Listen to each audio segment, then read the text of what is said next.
Buck Rogers in the 25th century.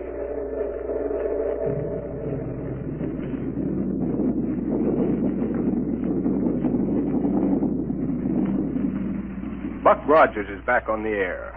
Buck and Wilma and all their fascinating friends and mysterious enemies in the super scientific 25th century. This program is brought to you by the makers of Popsicle, Fudgicle, and Creamsicle, those delicious frozen confections on a stick. Now I have a swell surprise for you. The famous winner of the Typical American Boy contest has now become Popsicle Pete. And here's a message from him. Hello, everybody. I sure am glad to meet you. And boy, am I glad I was picked to be the typical American boy. Because now I'm Popsicle Pete. I always wanted to be on the radio, and now I have a chance to tell you about some wonderful presents you can get free. Gee, you ought to see them. Hundreds of them. You get them just for saving bags from Misty Popsicle, Fudgicle, and Creamsicle. Some gifts, even better than Christmas. You can get a wristwatch, a movie camera, table tennis, a wallet, a doll.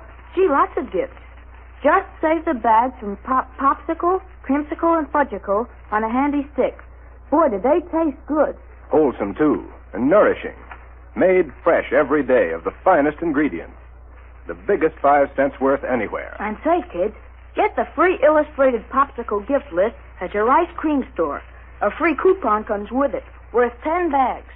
And now for Buck Rogers and his thrilling adventures 500 years in the future. As you probably know, Buck was born right here in our own times, in this 20th century. And the story of how he got started on his amazing adventures so far in the future is mighty interesting. But instead of telling you about it, let's turn the dial that'll project us ahead in time and find out all about it that way. Now, the capital of 25th century America is Niagara. And there it is that Dr. Huer, the great scientist, has his marvelous laboratory. In one room of it, he's working on a strange-looking device that sends a peculiar greenish light down onto a human figure lying on a table before him. Shall we join him there? Okay, then, here we go. 500 years into the future.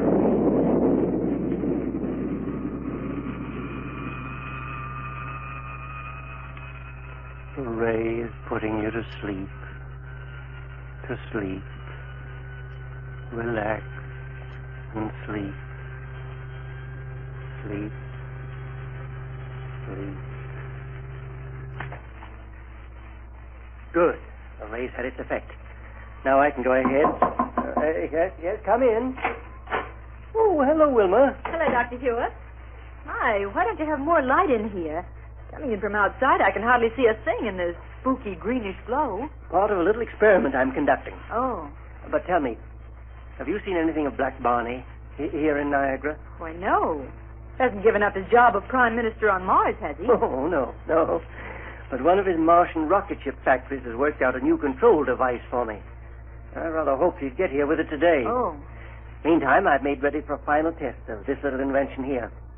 Like to stay and see it? I'd love to, Doctor, and you know it, but I just dropped in to find out if you'd seen any sign. Oh. What's the matter? Doctor, what's happened to him? Eh? Is he all right? Doctor! I see.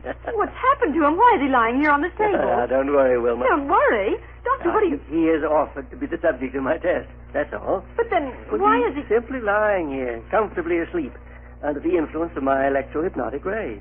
Oh. I was afraid something had happened to him. Not a thing.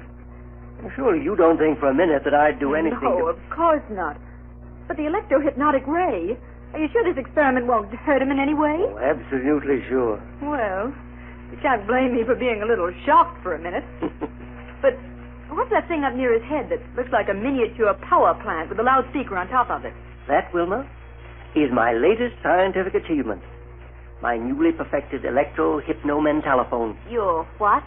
Well, you remember the mentaloscope, don't you? Oh, sure. When you put a person under the mentaloscope, all his memories showed up on a sort of moving picture screen. That's right. And this is an adaptation of it. Oh. With this, the electro-hypno-mentalophone, the memories of the subject will come to us verbally, through the loudspeaker here. Provided, of course, that my calculations have been correct. Sort of read a person's mind aloud, you mean? Yes, that's it exactly. Where do you ever get ideas for things like this, Dr. Huer? Surely people don't just barge in and ask you to work them out. Hardly. The scientific research and experimentation that led up to the development of this machine was started way back in the 20th century. Why, I always thought that the people back in the 20th century weren't much better than savages in what they knew about scientific things. Oh, not at all, Wilma. Oh, we owe a great deal to the scientists of those days. Were it not for the groundwork laid by men like Einstein, Fitzgerald, Compton, Millikan, and the rest, we'd be without a great many of the things we have today. They never really got anywhere with rocket ship development or anything like that, though, did they? Well, successful rocket flight depends on two things that have been brought into existence only recently. One of them must be a neutron. Yes, inertron. The material that defies gravity and makes it possible to lift a big spaceship off the Earth and away from its terrific gravitational pull without too much waste of power. And what's the other? Impervium. The only metal capable of withstanding the high temperature of rocket blasts for any length of time. But now, let's go ahead with this experiment. Yes, let's.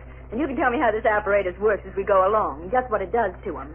Well, not very much to tell you about the apparatus itself, Wilma, except that here, in this little pad under his head, is an extremely sensitive and high-frequency response piezoelectric oscillator of quite complicated design. Yes, I guess so. Yes. And I've succeeded in tuning it to receive the minute electronic impulses that emanate from his brain. Yeah. Through the medium of a super-radiating protonoformer. Oh, yes, Oh, what? In other words, we're able to obtain sufficient amplification of the impulse output to register audibly through a process of thermionic note magnification. That's all there is to it. I think I'll understand it better when I see this thing work. I shall be very much disappointed if it doesn't. Oh, don't you worry about that, Doctor. Your inventions always work. I have been rather lucky in most of my experiments, haven't I? Lucky. Well, now let's proceed with this one. All right. Anything I can do to help? No, thanks. First of all, we'll have to switch in the electronoformer. Gives the electronoformer a sort of eerie sound. Yes. And now, when I switch on this microphone and speak to him, my words will be registered directly on his brain. Not through his ears, you understand, but directly on his brain. Uh-huh. And if we're successful, we'll receive his subconscious response through the loudspeaker. Go ahead, Doctor. Now, young man, what is your name? I said, what is your name? Buck Rogers. Wilma, it worked. But, Doctor... My invention's a success. But, Doctor, what happened? It works even better than I thought it would. He didn't move his lips, though. And how could we hear him talk if he didn't move his lips? It read his mind aloud, Wilma. It read his mind aloud. Sounded right like his real voice, though. Well, of course, because he thinks of speech in the same manner that he utters it. Great day, it doesn't seem possible. Ask him some more questions. Yes, by all means. Listen. Buck, you were born back in the 20th century, were you not? Yes, sir. But this is the 25th century. You see, Wilma, his memory's preserved intact. May I ask him a question? Surely, go ahead. Go ahead. Buck, how did you happen to come to the 25th century? One day in the year 1919, I was in the lower workings of an abandoned mine near the city of Pittsburgh. Yes? All of a sudden, the support that held up the walls and ceiling gave way and the whole thing caved in on me. Yes? Some kind of peculiar gas was released. It put me to sleep. It kept me in a state of suspended animation for 500 years. Then the ground shifted and let in fresh air, and I woke up. Well, how did you know you were in suspended animation for 500 years? Instead of the year 1919, it was the year 24-something.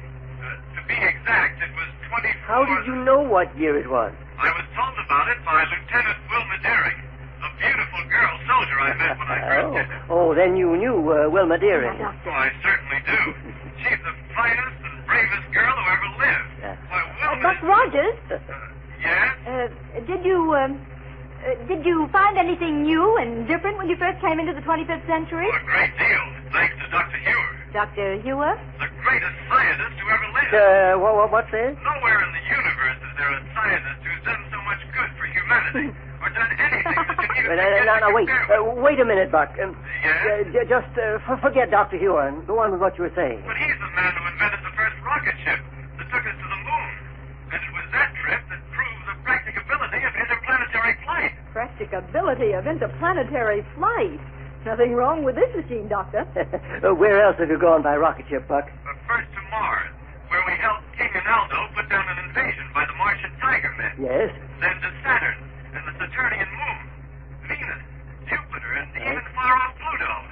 planet did you find most interesting? Well, that's hard to say. Jupiter has the biggest field for exploration simply because it's so much larger than the rest of the planets. Very true. Do you expect to do any more rocketing around through outer space? Well, there's nothing else I'd rather do, sir. Well, Wilma, do you like my little contraption? Oh, it's wonderful, Doctor. I told you it would work. Well, is there anything else you'd like to ask Buck before I turn off this green ray? Let's wake him up and see if he remembers anything that happened during the experiment. All right. Go ahead. All right. Come on, Buck. Wake up. Huh? I say, wake up. You've been asleep. Sleep? Uh-huh. Oh, hello, Wilma. Hello. Hey, where'd you come from? What are you doing here? I've just been let in on the test of Dr. Huer's Electro-hypno-mentalophone. Yeah. Oh, doggone it. Instead of helping you with your test, I fell asleep. Say, I'm awfully sorry, Doctor. Sorry? Oh, yes, sir. I was going to help But, you. I put you to sleep with this machine. Oh, really? That's right. Oh, I guess that's one on me, then. How'd it work? Even better than I expected. Oh, good. Oh, it was marvelous, Buck. You told us your whole life history without even opening your mouth. Hey, now, wait a minute. It's all right, Buck. You didn't say a single thing you shouldn't have. Oh, thank goodness for that. Let's put Wilma under it. Oh, no, you don't. Oh, you have to do something for excitement around here. Come on, Wilma. Oh, you're never satisfied unless there's something exciting going on, are you, Buck? Oh, it's not as bad as all that, Doctor, but things have been sort of slow around here lately. And Wait until we start making tests of the new type of gyro cosmic relativator I've just devised. a new one. Isn't that the equipment on a rocket ship that makes it possible to take off without much loss of time for pickup? That's right. And without the usual physical effects of too quick acceleration. It removes from your ship the normal effects of weight and inertia and momentum and the like. Well, how have you improved the relativator, Doctor? Buck, if this new instrument does what I hope it will, there'll be practically no limit to the speed of a rocket ship immediately upon taking off. Good night. Imagine getting into the control cabin, opening the power lever, and going a couple of 1,000 miles an hour just like that. That's exactly what we'll be able to do, Wilma. Boy, that hardly seems possible, does it? But when can we test it out, Doctor? Have you already got it installed on a rocket ship? No, Buck. As a matter of fact, I don't even have it yet. Huh? Oh, it's been made up all right. The one we'll use for the test, but it isn't right here yet. I don't understand, Doctor. Well, yes, sir. Can't we get it here? The sooner we can get it and start trying it out, the sooner we can break the monotony of just sitting around here doing... Wait, Buck. Listen. Yes, Doctor. I hear it, too. Well, yeah. Hear it? Yes, sir. But what under the sun is it? Look here, out of the window. Look, here's Wilma. And it's coming right down this way. Wilma!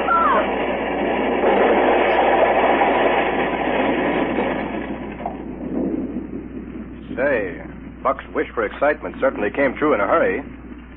Great day. I wonder what that was. And I certainly hope he and Wilma and Dr. Huer are all right. What do you say, Pete? Well, I know what would make me feel all right. A great big frozen fudgicle. Jiminy, can you imagine anything better than that fresh, creamy chocolate fudge frozen ice cold on a stick? Fellas and girls, what's the best, purest, biggest Nickel's-worth you can get? Right, a fudgicle. Delicious and full of healthful energy. Made only from pure milk products. Swell to eat and easy to digest. Now, don't forget to save the bags for those wonderful free prizes. Exciting gifts like cameras, dolls, sweatshirts, gorgeous jewelry, and lots of other things. Now listen, kids. Be sure to get your free popsicle gift list at your ice cream store. Don't take no for an answer.